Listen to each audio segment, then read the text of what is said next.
You guys remember this woke general who was offended because I wanted to read about white rage and why white people get so mad and why you guys picking on me. I got all of these badges on my chest and I should be taken seriously, as he marched out of the hall with his high heels clanking on the floor. Yeah, he had another fucking hot take here. General Mark Milley allegedly has fears of Trump coup, called it a Reichstag moment. Dude. Oh my god. Leave it up to fucking Democrats or, I don't know, deep state actors to continue to pull out the Nazi imagery. Because, okay, I've heard this 1,000 fucking times, and I know I probably, learned about it maybe sort of, kind of in like 10th or 11th grade, but, what exactly is a Reichstag moment? What exactly was the Reichstag Fire? Let's take a look, okay? Because it looks awfully familiar, but not for the reasons that Milley's bringing up. Reichstag Fire, burning of the Reichstag, the Parliament building in Berlin on the night of February 27th, 1933, a key event in the establishment of the Nazi dictatorship and widely believed to have been contrived by the newly formed Nazi government itself to turn public opinion against the opponents to assume emergency powers.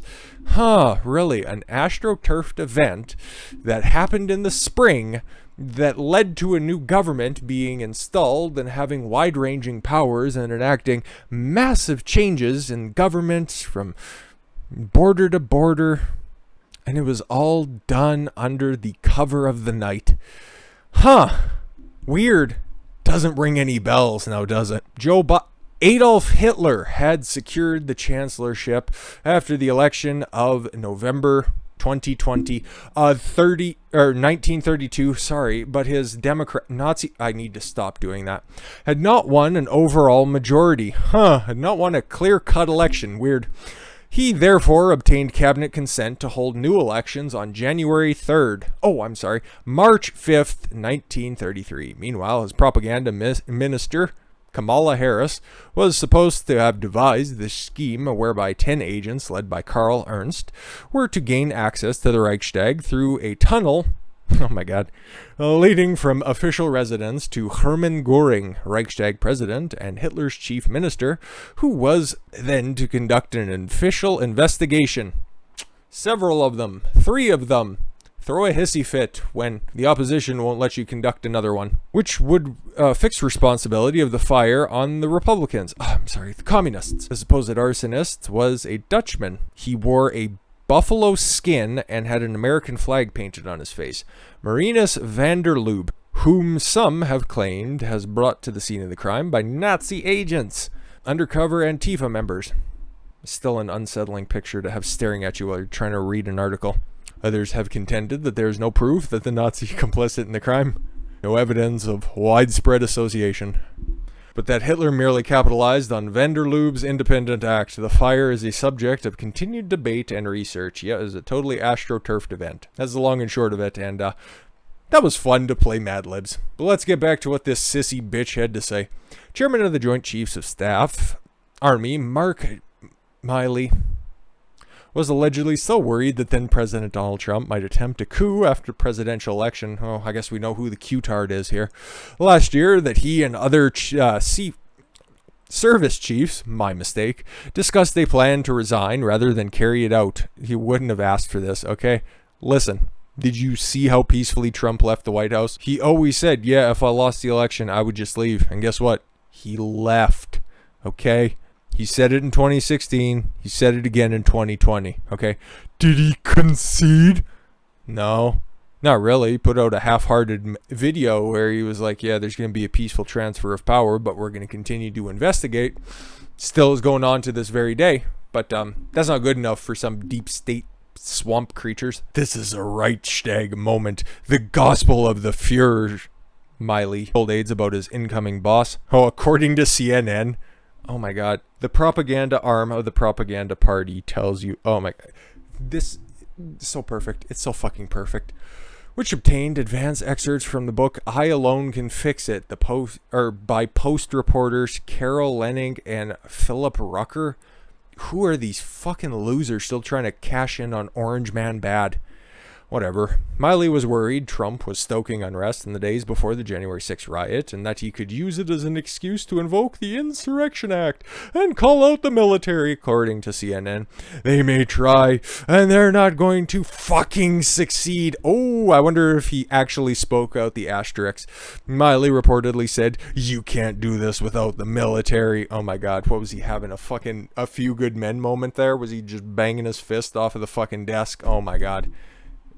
This dude here is a dramatic of dramatics. You can't do this without the CIA and the FBI. We're the guys with the guns. Oh my god, I can see who the speechwriter for Biden's recent gaffe fest was. You can't beat us. We got the guns. Milley also reportedly told aides that he has it. Oh, of a pro-Trump million mega march in November that he feared it could be a modern American equivalent of the brown shirts in the streets. These motherfuckers have such bad cases of TDS, it's not even funny. And just another example of Trump putting some really terrible people around him during his presidency. Still love the guy, still think that he was a good president, but my god, dude, you apparently let these shifty motherfuckers run things? Sucks to suck. However, a defense official close to the general told CNN that Milley will not publicly address the book and did not dispute that Milley engaged in activities and communications that are not part of the traditional portfolio of a chairman in the final days of the Trump presidency.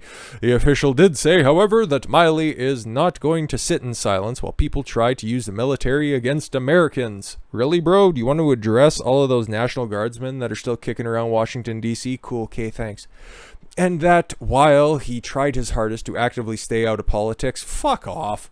Fuck off. You were apparently in the room when all the big decisions were being made, but you want to stay out of politics, huh? You're such a fucking loser, dude. And I know I'm saying this just yelling into a microphone in a fucking 10 by 10 room about a decorated war veteran, but hey, you say stupid shit like this, I have the right to call you out.